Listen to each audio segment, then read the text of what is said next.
नमस्कार विद्यार्थ्यांनो, माझे नाव माधुरी राजभर आहे. मी तुम्हाला हिंदी हा विषय शिकवणार आहे. आज विद्यालय तुमचं स्वागत करत आहे. आज जो आपला 8वा कविता आहे त्याचं नाव काय? जीवन नहीं मरा करता. तर आपलं जे जीवन हे कधीही त्यांचा अंत नाही होतो असं त्यानं सांगितले आहे. तर या कवितात कवी काय म्हणाला आहे चला बघूया. बघा, पहिला आपण बघणार कवीचा परिचय. गोपालदास सक्सेना नीरज. कवीचा नाव आहे गोपालदास सक्सेना नीरज. जन्म 4 जनवरी 1924, पुरावली, इटावा, उत्तर प्रदेश. रचना बादर बरस गयो, नीरज रचनावली, नीरज की गीति काय दर्द किया है. परिचय पद्म भूषण गोपालदास सक्सेना नीरज जी कवि सम्मेलनों के मंचों पर काव्यवाचक एवं विख्यात गीतकार हैं. प्रस्तुत कविता में कवि ने निर्धारित उदाहरणों के माध्यम से जीवन की समस्याओं और उनकी शाश्वतता की ओर संकेत किया है.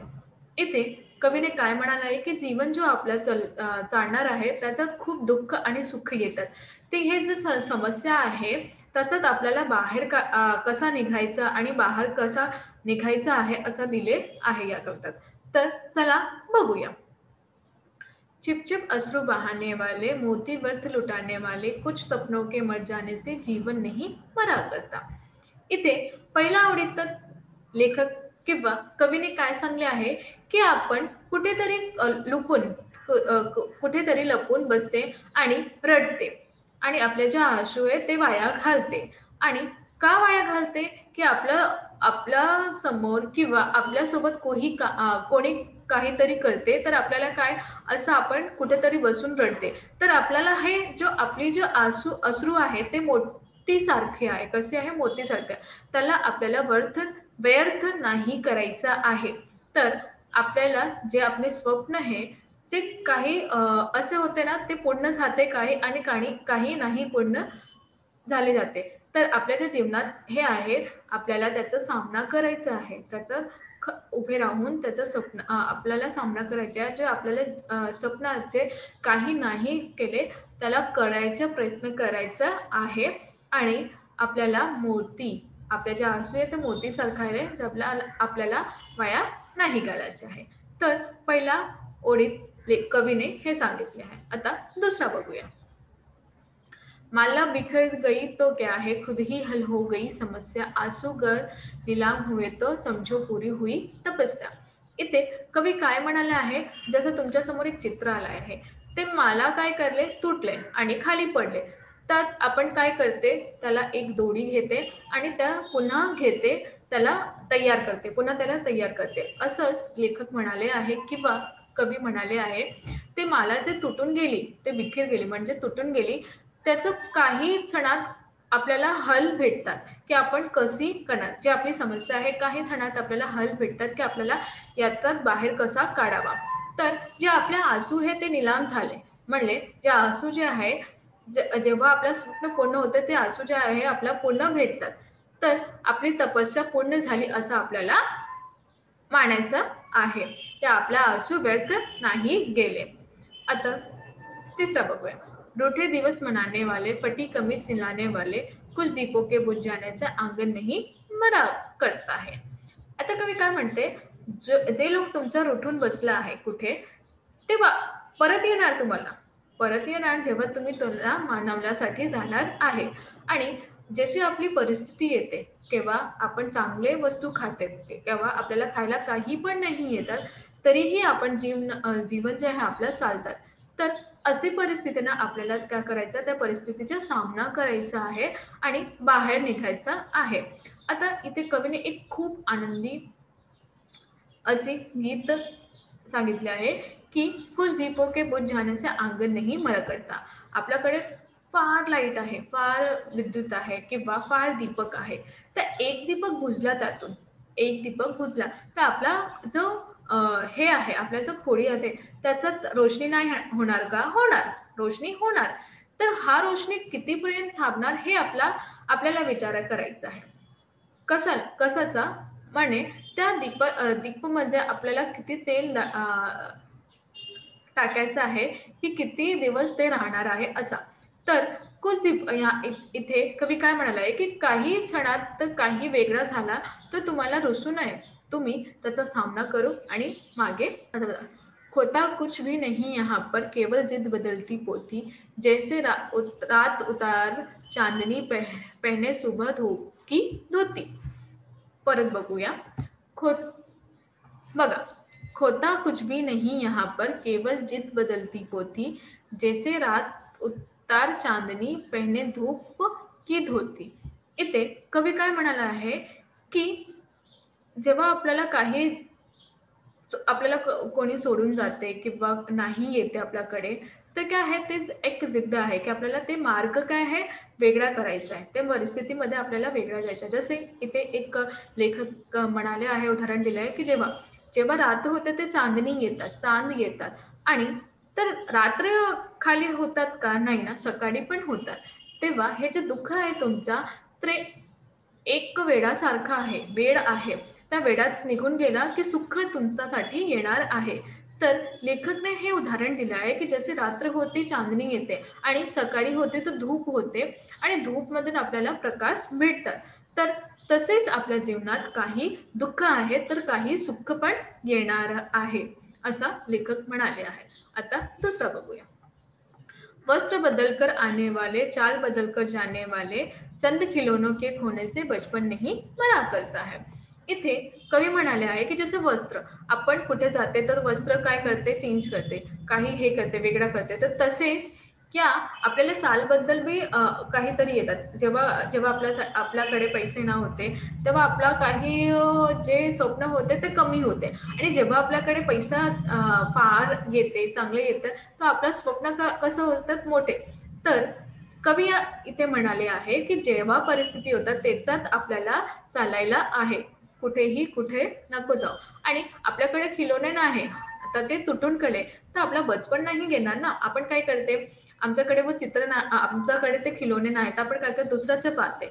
म्हणजे दुसऱ्याचं पाहता पाहता तर आपण शिकते की याला कसं चालायचं आहे, याला कसे हे करते, याचा काय अर्थ आहे, हे आपण दुसऱ्या समोर बघून करते.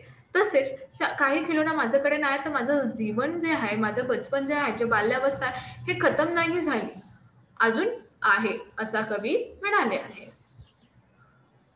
आता बघा, इथे तुमच्या समोर चित्र पण आला आहे. आता मी सांगणार का, चला पहिला कविता बघूया.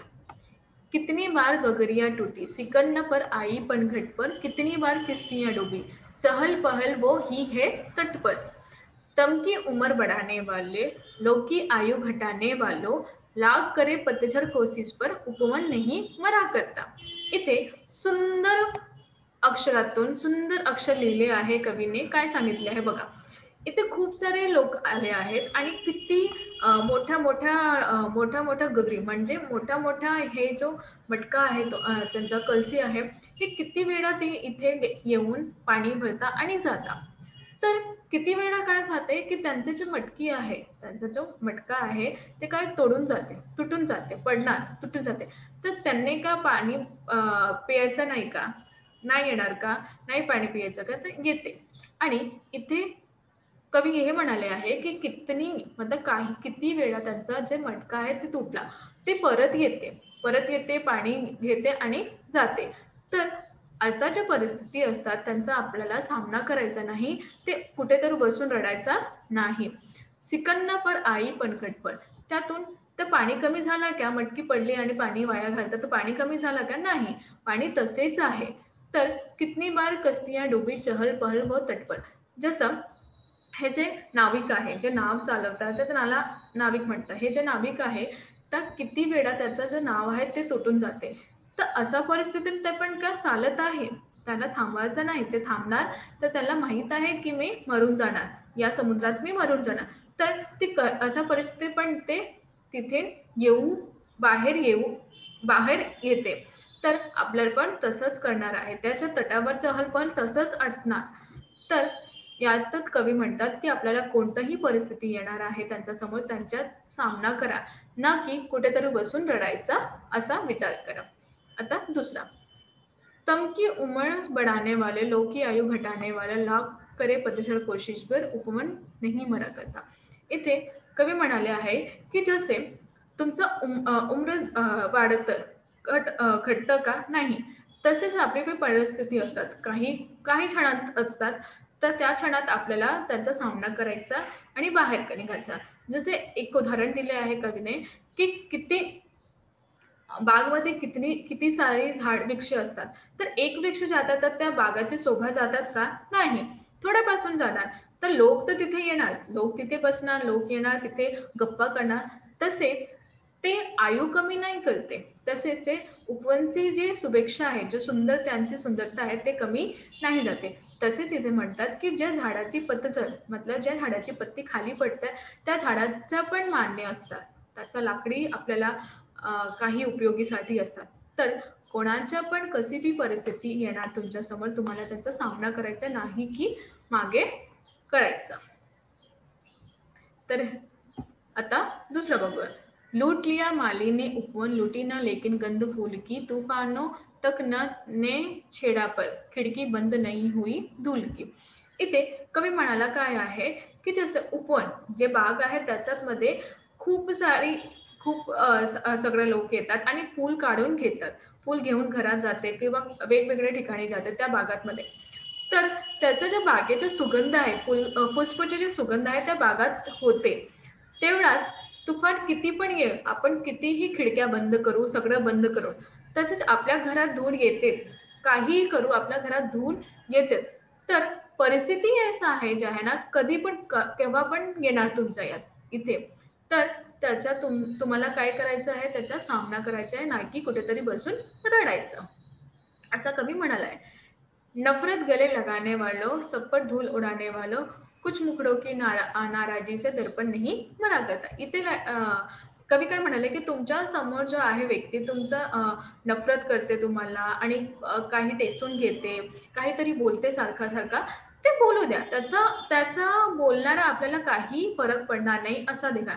जसं दर्पण आपण उभं करते, जेव्हा आपल्या समोर दर्पण असतात, तर आपण दर्पण बघून बोलते, की हे कसं आहे, हे कसं नाही.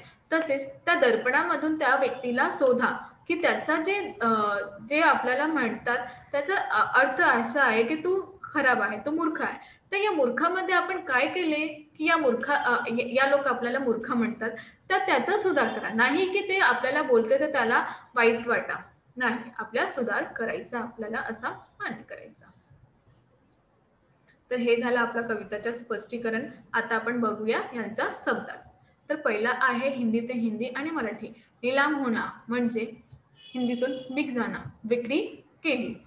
जिल्द पुस्तकचा बाह्य आवरण म्हणजे पुस्तकाचं बाह्य आवरण.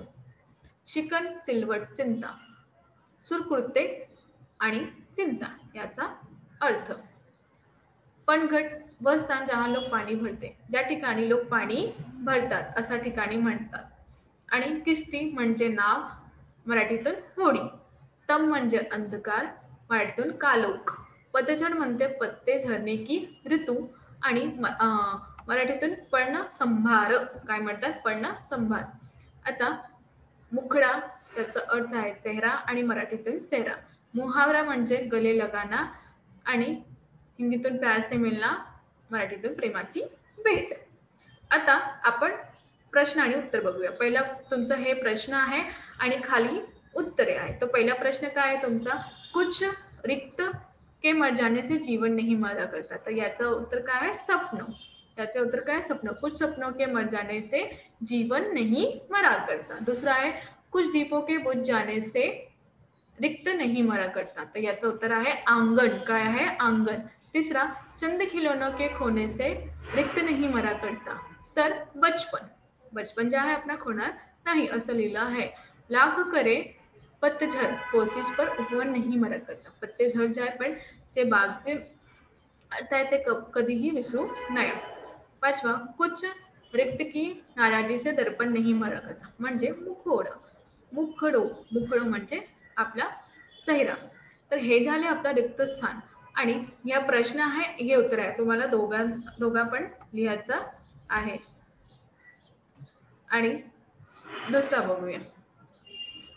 निम्नलिखित पंक्तियों का अर्थ लिखो. आता तुमच्या समोर एक पंक्ती आहे, त्यांचा अर्थ लिहायचा. पहिला, लाख करे पतझड कोशिश पर उपवन नहीं मरा करता. इथे काय लिहिले आहे, हर वर्ष पत्तेझड़ आता है, उपवन के पुष्प पत्ते सब झड़ जाते, परंतु जैसे ही वसंत का आगमन होता है, सभी वृक्ष नए कोमल पत्ते से जल्द जाते हैं. पतझड की आंखें कोशिशों के बाद भी उपवन हराभरा करतात. जसं गरमी येतात तर वृक्ष जे आहे त्याचं पत्ते झडते आणि त्याच्यात मध्ये वर्षाचं आगमन येतात आणि पुन्हा कोमल पत्ते तयार झाले. तर या कोशिशमध्ये उपवन कधीही मरत नाही असा विचार केले आहे.